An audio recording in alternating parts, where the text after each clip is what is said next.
안녕하세요. 마케팅 띵킹 파트너 노페이크 마케팅의 김 대표, 권 대표입니다.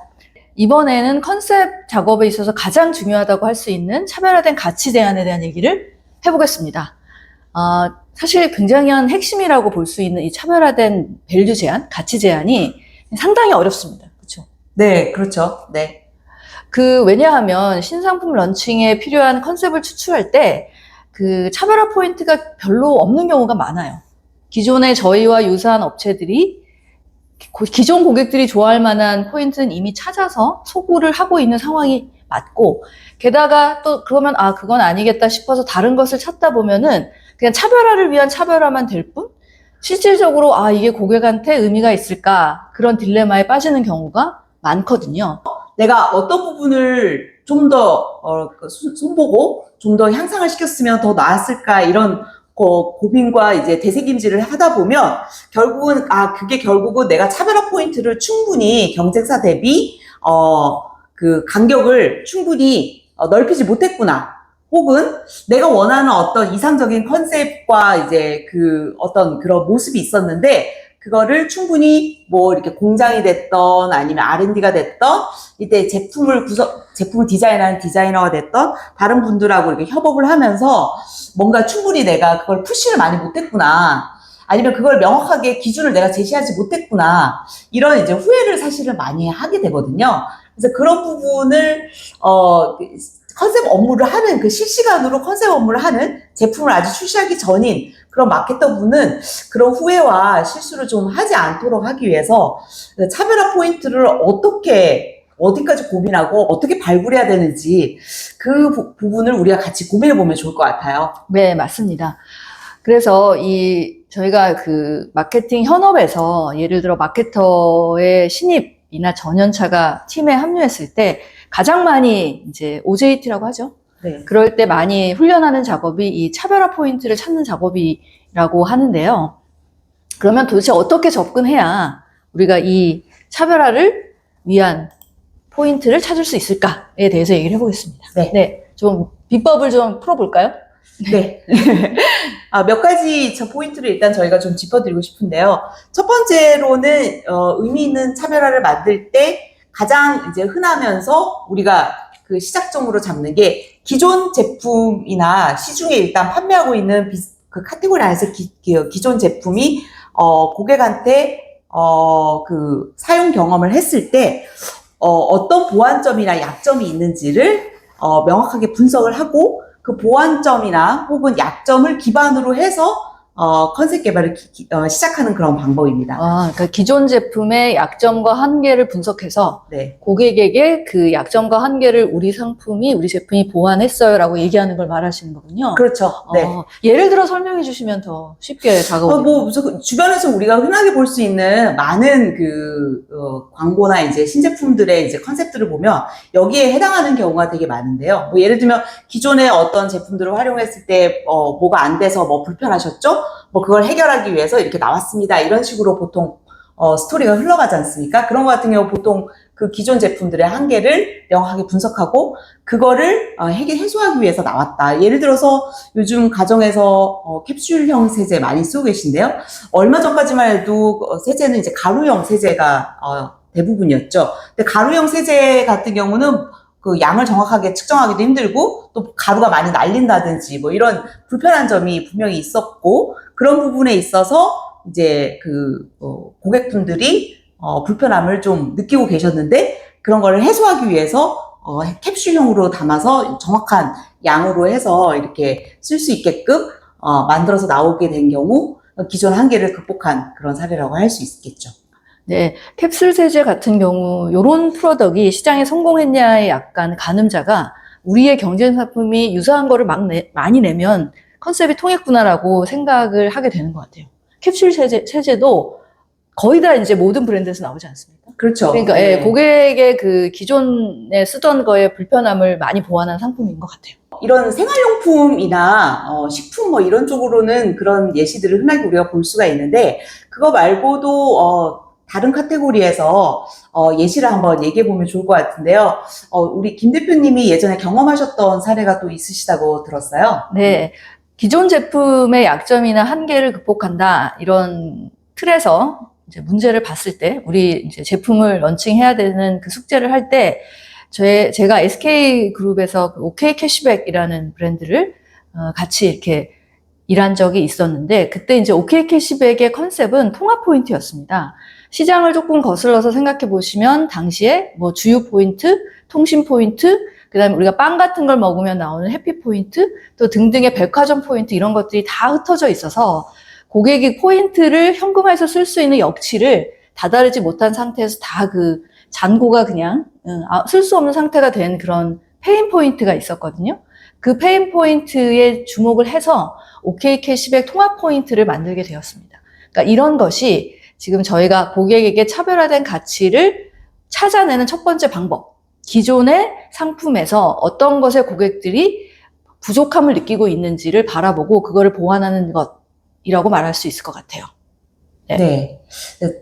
의미 있게 차별화할 수 있는 방법 첫 번째에 대해서 알아봤는데, 그럼 두 번째, 방법은 어떤 게 있을까요? 김 대표님? 저희가 컨셉만큼 자주 쓰는 말 중에 unmet needs라는 말이 unmet needs, 네. 있잖아요. 네. 영어로 아직 구현되지 못한 또는 고객이 스스로도 잘 인지하지 못하고 있는 굉장히 내재된 욕구. 그래서 unmet needs라고 하는데 그게 고객이 분명히 지금 불편한데 이거를 어떻게 해소해야 될지에 대한 그 기본 생각도 못하고 있는 상태에 그를 해결할 수 있는 그 unmet needs를 딱 극복할 수 있는 제품을 제안하는 것. 그게 제안이 되는 것이 바로 차별화된 가치를 찾는 두 번째 방법인데요. 사실 이 부분은 그 프로덕트이나 요즘에 특히 IT 쪽에 신상품 개발하고 맞물려서 돌아가는 케이스가 많습니다. 기존에 내가 써보지 않은 거를 고객이 원하기는 어렵거든요. 예. 그래서 예를 들어서 가장 좀 여기에 맞는 케이스라고 하면은 자율주행 같은 걸 들 수 있는데 사실 운전의 즐거움도 있지만 운전의 괴로움도 상당히 많습니다. 예를 들어 뭐 졸음 운전이 온다든지 운전을 하기 싫어한다든지 아니면은 뭐 어느 구간에 계속 집중하는 게 어렵다든지 이런 운전에 대한 굉장한 나름의 고충이 있는데 그거를 해결할 방법이 별로 없잖아요. 택시를 타는 거 밖에는 또 이제 대중교통을 이용하는 밖에 없는데 내 차를 가지고 자율주행을 할 수 있다. 이거는 굉장한 unmet needs를 고객한테 찾아준 케이스라고 볼 수 있습니다. 그렇죠. 근데 이제 unmet needs가 요즘 많이 이제 언급되고 있는 이유가 처음에 저희가 언급했던 기존 제품의 약점을 보완하는 그런 그 제품 그 개발 혹은 컨셉 개발의 어떤 그런 기회가 이제 많이 축소되고 있고, 그러니까 어떻게 보면 기존 제품에서 임프루브 하는 거는 이제 인크리멘탈적인, 그러니까 기존 제품이 요만큼 할 수 있는데 더 할 수 있는 게 뭘까라고 해서 이렇게 기능이나 이런 걸 보완하고 업그레이드하는 그런 거라고 하면 unmet needs 같은 경우는 말 그대로 진짜 그 크리에이트하는 뭔가 없던 것을 그 고객한테 선보이는, 왜냐면 고객도 그런 니즈가 약간 무의식 중에는 있을 수 있는데, 그리고 그런 니즈가 채워지면 되게 좋겠다라고 막상 얘기를 들으면 되게 좋아하지만, 본인한테 직접, 이런 걸로 불편하진 않으셨어요? 라고 얘기하면, 사실 바로바로 인식하지 못하는 경우가 많거든요. 예를 들어서 자율주행이 지금은 이제 조금 가시화되고 현실화되고 있긴 하지만, 한 10년 전에 고객한테, 만약에 운전대에 사람이 앉지 않고, 당신 대신 누군가가 안전하게 운전해 줄 수 있다 그러면 어떨 것 같냐 이렇게 물었다고 하면 고객이 그게 꼭 필요한지 혹은 하면 너무 좋을 것 같지만 그게 정말 가능할지 뭐 이런 거에 대해서 여러 가지 퀘스천 마크가 있었겠죠. 그렇기 때문에 unmet needs를 발굴해서 컨셉 개발을 할 때는 뭐 고객 조사를 하는 방법이라든지 그걸 실제로 찾아내고 구현하는 것 자체가 난이도가 다 달라야 그렇죠. 되죠. 예, 조사 방법도 다 달라야 돼요. 네, 난이도가 훨씬 좀 다르다고 할 수 있죠. 그래서 요즘에 그 AI 기술을 활용한 예를 들어 뭐 동물이나 아니면 반려 케어를 담당하는 그런 어떤 하나의 또 개체? 이런 거에 대해서도 고객들한테 이게 어떤 서비스가 되면 좋겠습니까? 라고 물어봐도 경험을 안 했기 때문에 자기들이 답을 할 수가 없어요. 그래서 굉장히 다른 측면의 여러 가지 요소들을 이제 고려해서 차별화된 가치화 시켜야 되는 거죠. 그래서 사실 unmet needs 쪽이 좀 더 난이도가 높아요. 그죠? 맞습니다. 네, 예. 저희가 최근에 그 인테리어 업계 쪽을 컨설팅 때문에 좀 들여다본 적이 있는데, 이런 공간에 대해서도 사람들의 이제 그 기대 수준? 니즈가 이제 점점 더 세분화되고 고급화되고 더 이제 까다로워지고 있는 건 사실인데, 기존의 그 인테리어 업체들이 갖고 있는 어떤 솔루션이라고 하면, 뭐 디자인을 예쁘게 한다든지, 재질을 더 좋게 한다든지, 이런 쪽에 이제 어떻게 보면 인크리멘탈 임프루먼트, 아까 저희가 처음에 얘기했던 기존 제품의 약점을 분석해서 향상시키는 그런 방법 쪽으로 계속 진화를 해왔는데, 그런 것이 차별화하기가 점점 이제 어려워지다 보니까 고객의 언맨 니즈 쪽으로 많이 연구를 하고 계시더라고요. 근데 이제 고객의 언맨 니즈 중에 하나가 예를 들면 그 자동차로 치면 거의 자율주행급의 약간 혁신인데, 예를 들면 고객은 똑같은 30평대 아파트를 살더라도 자기만의 라이프 스타일에 맞는 공간이 되었으면 하는 그런 언맨 니즈가 있는 거예요. 그럼 그게 도대체 뭐냐? 그러면 예를 들어서 거실에서 본인은 예를 들어서 운동을 되게 좋아한다. 그러면 거의 피트니스 클럽이 될 수 있는 공간이 됐으면 좋겠다라고 하면, 그러면 그 공간에 맞는 뭐 방음이라든지 아니면 그 벽이 손님이 올 때는 거실이 됐다가 자기가 원하는 그런 활동을 할 때는 좀 더 이렇게 폐쇄적인 공간이 됐다가 하는, 그러니까 벽이 좀 움직이는 그런 정도의 이제 혁신이 도전 과제로 이제 많이 논의가 되고 있는 수준이라서. 네, 맞습니다. 지금 요 부분 갖고 제가 좀 권 대표님하고 얘기를 많이 하면 이제 구독자분들께서도 좀 도움이 많이 되실 것 같은데, 일단 아까 얘기한 그 벽지, 우리가 자재회사라고 하는 부분들에서 과거의 차별화는 뭐 방염 벽지라는 식으로 불에 강한 애, 뭐 예를 들어서 그 다음에 과거에 그 문에 그 반려동물이 드나들 수 있는 밑에 구멍을 뚫은 뭐 문, 이런 식으로 이제 점진적 향상 정도로 이제 시장에서 플레이를 할 수 있었다면, 지금은 고객들이 그거에 만족하지 않으니까 언맨 니즈까지 가는 것 같아요. 그리고 또 언맨 니즈를 가야 되는 이유가 사실 그 인테리어 그 자재 회사도 경쟁자가 되게 넓어졌잖아요. 맞아요. 네. 네. 예를 들어서 막 그 아파트 건설사도 건자재 회사에 들어오고, 네. 인테리어 회사도 있고 그렇게 네. 되니까. 그리고 온라인 플랫폼 뭐 오늘의 집 같은 그런 새로운 플레이어가 나타나고 맞아요. 이러면서 전통적인 산업 기반이 많이 이제 흔들리고 여러 가지로 이제 그 혁신이 다방면으로 일어나고 있는. 그렇죠. 그런 그러니까 상황이죠. 그냥 가만히 기존에 있었던 고객의 요런 불편을 해소하는 정도의 그 점진적인 개선을 이제 가치라고 제안을 하면 고객들의 시장 점유율을 계속 뺏기거나, 아니면 아까 얘기한 그 큰 아젠다를 끌고 가는 대형 건설사나 플랫폼의 하부 구조로밖에는 이제 영업을 할 수 없는 상황이 되기 때문에, 이들도 언맨 니즈라고 하는 그 어려운 작업을 향해서 계속 이렇게 발굴을 하고 있는 것 같더라고요. 네. 네. 그래서 요즘 마케터 분들이 예전보다 좀 더 힘들어하시고, 그 이유가 이제 저희는 이제 계속 얘기하는 게 마케터 분들의 역량 이슈라기보다는 난이도가 더 올라갔기 때문이다라고 계속 말씀드리는 이유 중에 하나도 이런 제품 혁신에 대한 어떤 그런 기대 수준과, 그리고 고객의 니즈를 찾아내고 그것을 실현시키는 이 모든 과정 자체가 이제 뻔한 것들이 좀 다 끝난 맞아요. 그런 상황이라, 특히 이 언맨 니즈를 잘 찾아내고 만들어 나가는 게 굉장히 중요해지는 것 같습니다.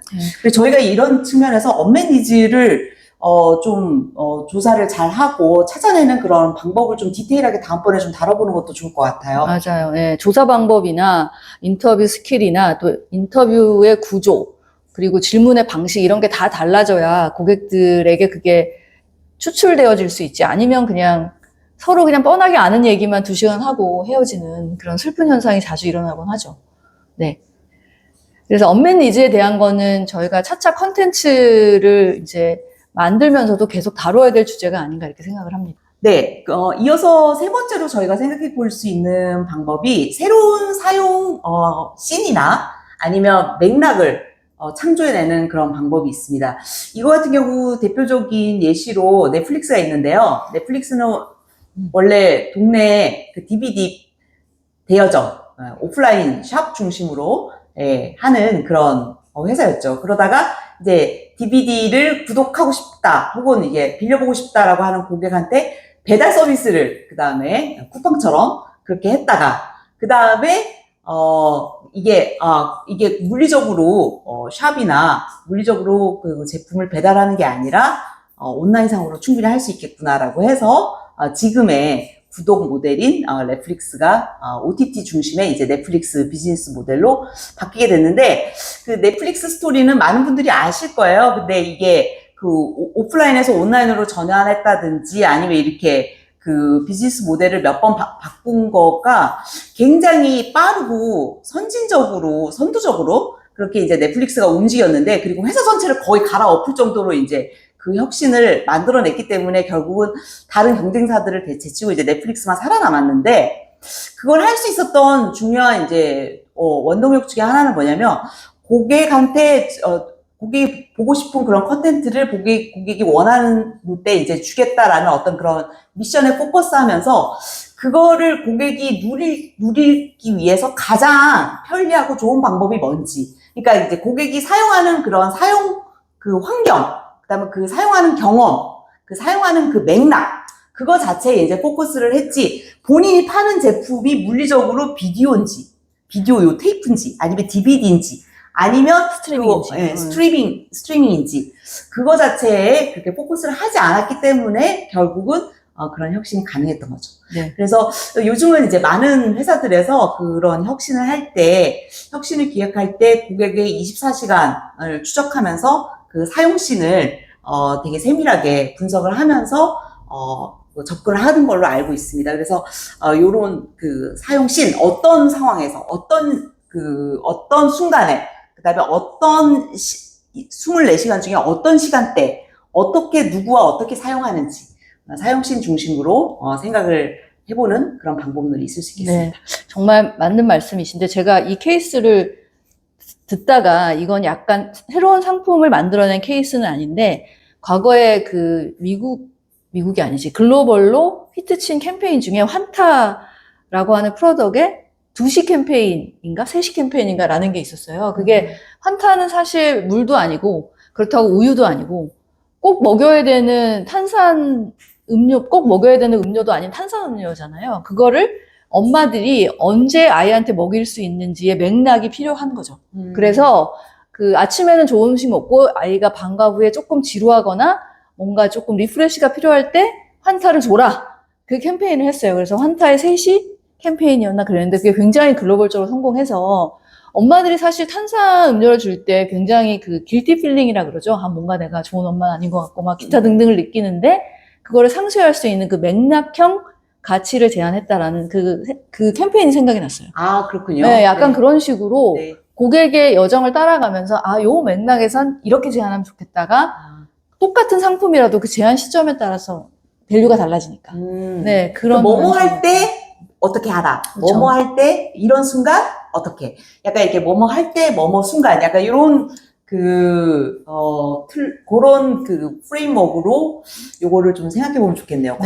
거의 광고 카피가 떠오를 수 있을 정도로 좀 아이디어를 구상하실 수 있어요. 수분 화장품이라고 하면 한국에 한 20-30개보다 더 많을 것 같아요. 100개 이상이 범람을 하는데, 그럼 우리 수분 크림은 어떠한 성분 때문에 어떠한 상황에서 사용해라. 이렇게 맥락형으로 제안을 해줄 수가 있다는 거죠. 성분으로 아무리 우리가 잘한다고 해도 다 나와 있고, 고객들이 성분 비슷한 거 아니야? 이렇게 생각할 수 있는 거를 고객의 사용 현황에 맞게 어디선가 제안을 해주는 것도 차별화된 가치다. 이렇게 생각을 하셔야 이 컨셉이라고 하는 거를 위한 창의적 생각이 조금 더 많이 나오지 않나, 그런 생각을 해봅니다.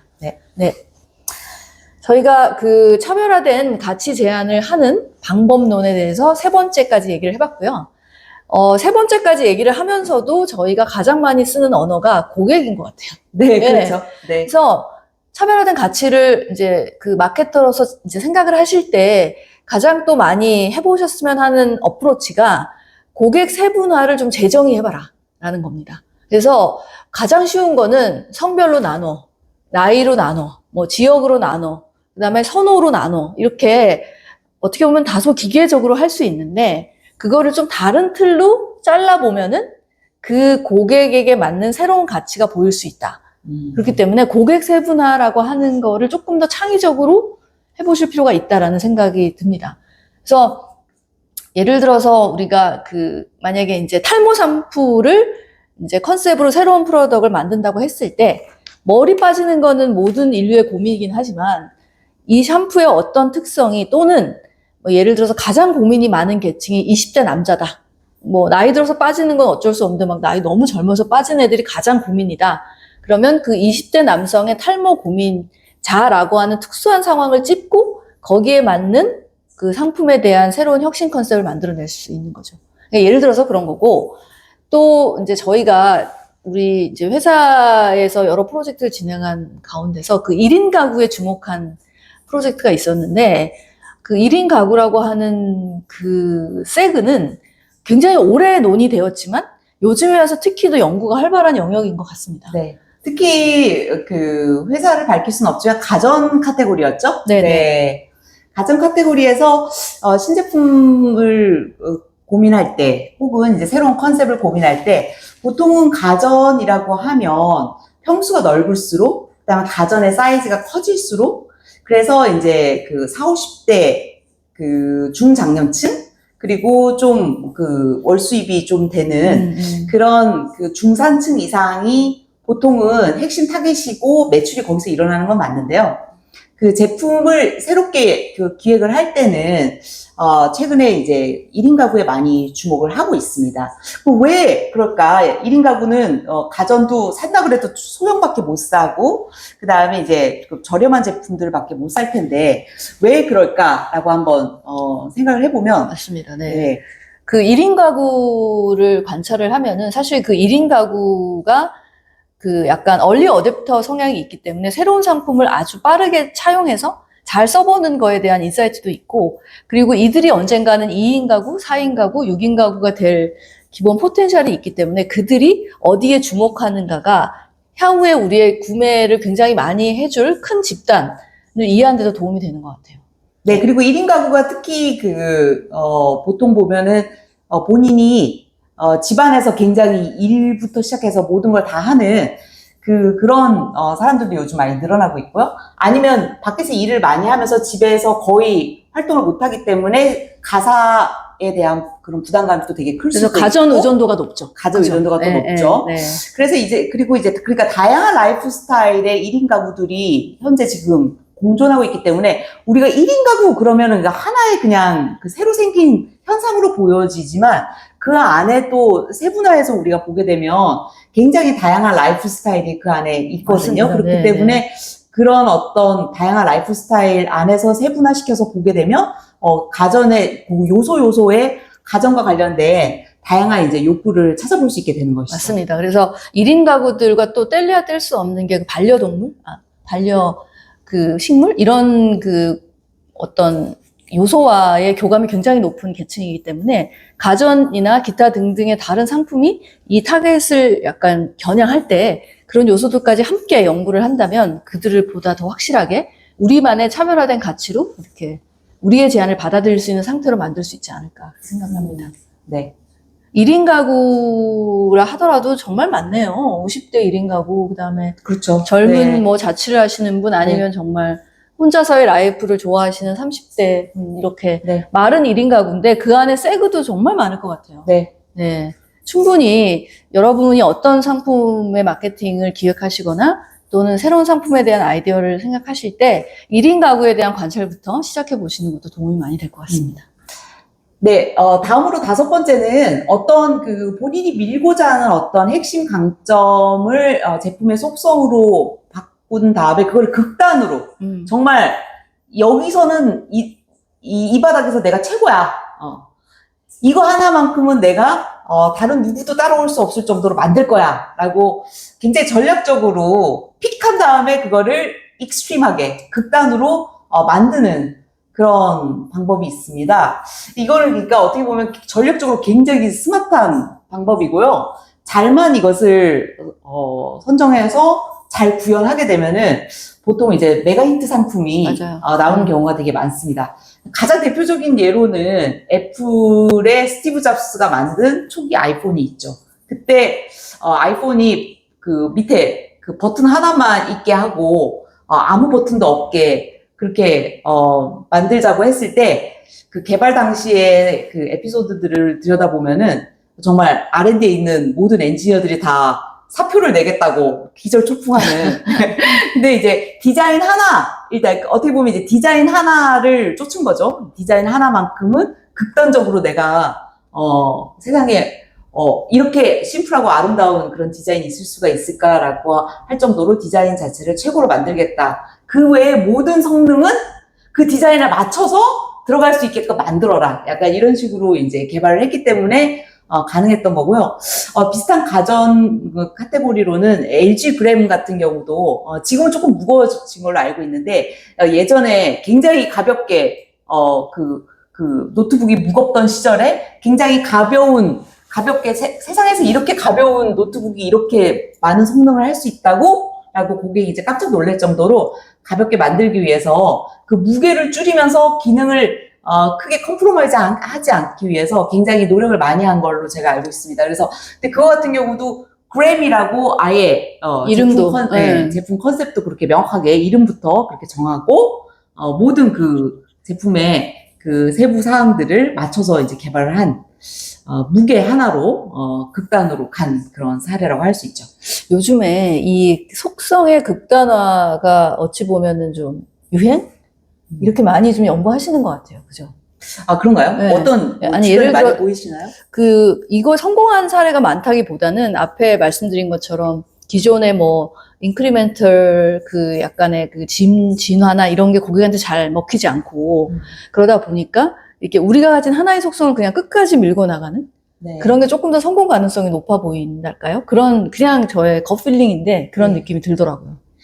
요즘은 뭐든지, 좀 익스트림하게 가지 않으면 안 되는. 쳐다봐 주지도 않으니까, 네. 고객이. 네. 그런 것 같아요. 그래서 초격차. 그 다음에 초초격차.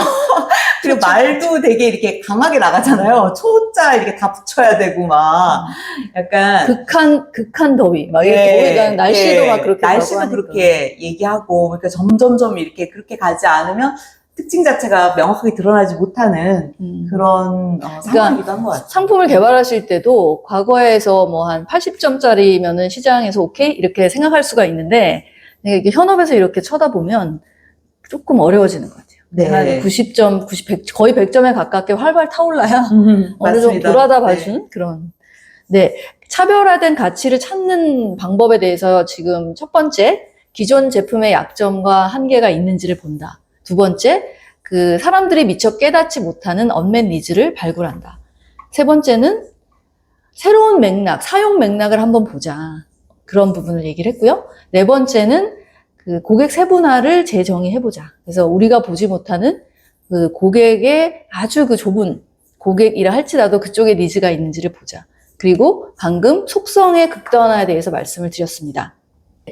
마지막으로 기술이나 특히 기술이죠. 기술이나 트렌드가 사회적 변화를 일으키는 중심축으로 대두되면서 이 새로운 기술 또 새로운 트렌드를 가지고 차별화 포인트를 만들어내는 접근법이 있습니다. 요즘에 정말 중요한 접근법이라고 할 수 있어서 저희가 좀 다뤄보려고 하는데요. 예를 들어서 요즘에 가장 많이 돈이 모이는 시장 중에 하나가 헬스케어인데 헬스케어에서 고객의 질병을 진단하고 그 고객의 건강을 증진시키고 그리고 필요하면 적절한 의료 서비스를 해줄 수 있는 어플리케이션이 시장에 굉장히 많이 나와 있습니다. 근데 사실 본인의 질병 상태를 파악한다는 게 굉장히 좀 번거로운 일이죠. 이렇게 막 입력해야 되고, 누가 물어보면 문진도 받아야 되고 그런 경우가 있는데, 사람의 안에 있는 홍채나 동공에서의 피출을 카메라로 찍으면 그분의 현재 일어나고 있는 신체적 문제를 한 80% 70까지도 캐치업할 수 있는 새로운 기술이 나왔다고 해요. 그거를 어떤 닥터 앱에서 구현을 한 사례를 본 적이 있습니다. 그런 기술이 있다는 것을 알고 그런 기술이 만약에 우리 제품에 적용이 된다면 다른 어찌 보면 미사 요구에 그치지 않는 밸류 제한보다는 훨씬 더 고객한테는 임팩트가 있는 거잖아요. 그러니까 저희가 개발자가 아니기 때문에 기술을 만들어낼 수는 없지만 어떤 기술이 시장에 있는지를 아는 것도 중요합니다. 그 기술은 좀 못 들어본 새로운 기술인데 해외 사례인가 봐요? 한국 사례입니다. 한국 사례. 네, 네. 그리고 사실 그 사람의 몸의 어떤 징후를 통해서 본인의 건강 상태를 캐치하는 기술은 정말 월드와이드하게 굉장히 많이 어프로치하고 있어서 물밑에서 그 헬스케어 산업이 엄청나게 노력을 하고 있는 것 같아요. 회사에서 그 고객을 좀 더 케어하는 그런 서비스를 고민하고 계시다고 하면, 그러면 이제, 예를 들면 그 만보 걷기, 아니면 러닝 크루, 이런 식으로 이제 뻔한 것들은 대부분 이제 많이 나왔기 때문에, 맞아요. 그러면 이제 네. 차별화돼서 어떤 솔루션들을 우리가 좀, 제공하면 좋을까라고 했을 때는, 그거를 이렇게 기존에 나와 있는, 그런 쪽보다는 어떤 그 새로운 기술들이 개발되고 있는지, 그런 쪽으로 오히려 좀 조사하고 파보면 좋겠네요. 네. 그래서 이게 이제 사실 저희가 만드는 모든 상품이 기본적으로 대동소이할 수밖에 없는 게 현실인데, 그런 트리거 포인트 하나가 고객을 개타는 중요한 요인이 되는 것 같아요. 예를 들어 며칠 전에 저도 쇼츠에서 본 건데, 어느 리조트에서 그 선크림을 분사시켜주는 조그만 원통을 만들어서 그것 때문에 리조트가 완전히 흥했다는 기사를 본 적이 있거든요. 그 선크림 본인이 안 바르고 이렇게 들어가면 쫙 360도 분사가 돼서 온몸에 선크림이 발라진 형태로 나오게 되는데, 그게 다른 건 리조트가 다 똑같은데 그거 하나만 다른데도 불구하고 예약이 장난이 아니라고. 그러니까 차별화된 가치라고 하는 게 전 지구를 들썩이는 그런 새로운 이런 기술 이런 것도 있겠지만, 아무튼 그런 재밌는 아이디어도 될 수 있다는 얘기를 잠깐 해드렸고요. 근데 어쨌든 그 기술이라고 하는 게 요즘 그 AI 4차 산업혁명 시대를 맞이해서 어마어마하게 나오고 있잖아요. 그렇죠. 저희가 아는 부분도 있고 좀 모르는 부분도 있고. 네. 그래서 그걸 세밀하게 그 바쁜 마케터분이 일일이 다 챙기고 이러기는 좀 힘들 것 같고요. 회사 안에 이런 그 기술 개발의 어떤 다양한 분야에서 어떤 일들이 벌어지고 있는지 그걸 로드맵으로 좀 만들고, 정기적으로 마케터와 이렇게 공유하고 하는 게 좀 되게 중요할 것 같아요. 그래서 실질적으로는 이게 그 굉장히 R&D 오리엔티된 그런 회사에서 연구 개발을 하더라도 결국은 이게 상품화돼서 고객한테 팔리는 게 결국은 중요한데, 그런 어떤 마케팅적인 기획은 결국은 엔지니어 아니면 그 연구 전문하시는 분과 마케터와 같이 이제 고객에 대한 인사이트가 있는 분들이 팀으로 같이 협업을 해야 결국 좋은 결실이 나오고, 그거를 하는 과정 자체가 이제 컨셉을 개발하는 과정이기 때문에 서로가 좀 깊게 파는 분야가 다르더라도 좀 자주 공유를 하고, 특히 이제 마케터 분들 같은 경우도 이거는 나는 전문성이 없어요 이렇게 생각하기보다는 테크놀로지가 이제 주요 화두가 어떤 방향을 어떻게 가고 있는지 그런 것들을 좀 폭넓게 보시면 좋을 것 같습니다. 너무 중요한 말씀이신 게, 기술이 고객한테 어떤 의미가 있는지는 기술자들은 몰라요.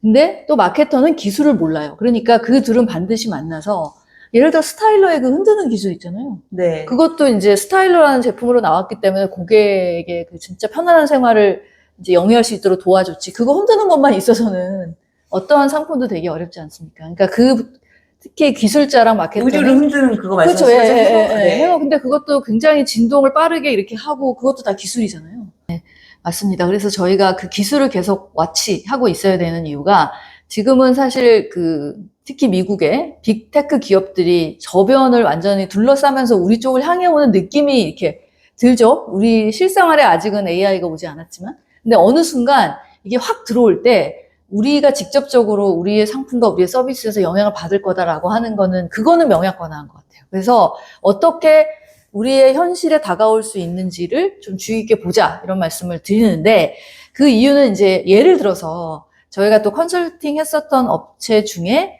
이제 예를 들어 청소라고 하는 큰 어떤 인더스트리에 관련된 제품을 산업용 청소기를 청소차를 제공해주는 회사의 경우에도 이 AI를 필두로 한 4차 산업혁명이 오면서 경쟁자가 약간 달라지고 있다고 하죠?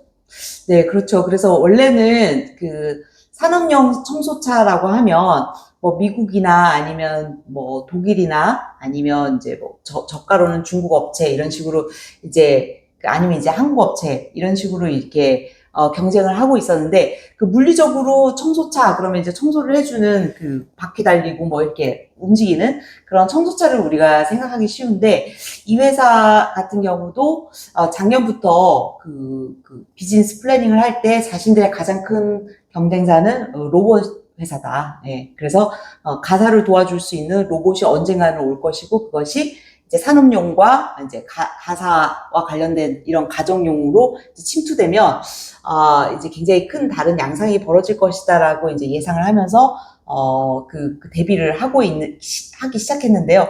그런 식으로 생각해 보면 그 로봇을 만드는 회사, 요즘 이제 로봇 만드는 회사는 굉장히 적습니다. 적고요. 그 미국하고 중국에 거의 한정돼 있죠. 우리나라도 조금 만들고 네, 있긴 조금 하지만, 만들고 네. 그래서 그러면 이제 전혀 그 청소와 관련 없는 그런 경쟁사가 등장을 하는 거죠. 네. 그래서 예를 들어 그 아모레 퍼시픽이라고 하는 큰 회사, 정말 그 좋은 회사고 상당히 많은 그 좋은 상품들을 많이 이제 개발해서 시장에 내놓은 그런 빅 컴퍼니들도 요즘에는 그 기기를 이제 손들어 해서 치고 오는 회사가 경쟁자가 되고 있는 거죠. 그러니까 뭐 앰플 대 앰플 대 수분크림 이렇게 싸우는 게 아니라 그런 어떤 프로덕트와 기계, 테크놀로지 이렇게 싸워야 되는 그런 상황들이 오고 있어서 이런 식으로 이제 기술과 트렌드의 변화는 내 경쟁 패러다임 자체를 바꿔버리는 상황이 될 수도 있다. 이런 점을 좀 유념해야 될 것 같습니다. 그리고 그 어떤 기술이 개발되면 그 기술이 어디에 쓰이냐에 따라서 굉장한 부가가치를 낼 수도 있는데 그런 사례를 하나 설명을 해주시죠.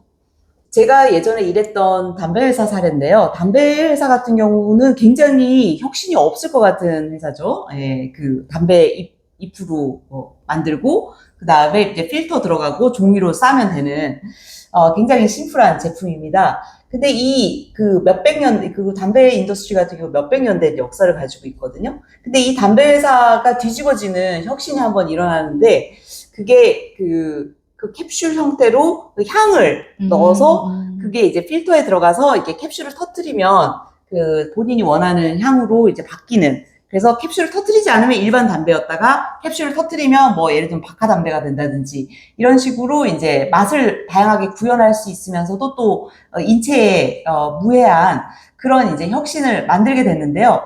그러면 이 혁신은 어디서 온 거냐? 그러면 이 캡슐 같은 경우는 그 재료가 그 물고기 껍질로 만든 그런 기술이었어요. 그리고 그게 이제 어떤 모 바이오 회사에서 그거를 상용화할 수 있게 되면서 그게 이제 담배 회사 쪽으로 활용될 수 있게 됐는데, 결국은 전혀 담배 회사 같으면 이제 필터를 어떻게 잘 만들 거야, 종이를 어떻게 잘 만들 거야, 담배를 어떻게 더 잘 재배해가지고 만들 거야, 맛을 어떻게 더 잘 낼 거야, 이런 쪽으로 늘 고민을 했지, 사실은 기술과 관련된 부분을 이제 생각을 잘 못하고 있었던 인더스트리인데, 그런 식으로 완전히 다른 그 바이오 영역에서 혁신이 넘어온 그런 사례라고 할 수 있고요. 특히 이제 요즘은 담배가 완전히 바뀌었잖아요. 전자담배? 전자담배로 바뀌었죠. 네, 예. 네. 전자담배 같은 경우 완전히 그 100년 넘게 유지되던 그 담배 회사의 어떤 그 제품을 완전히 뒤바꾼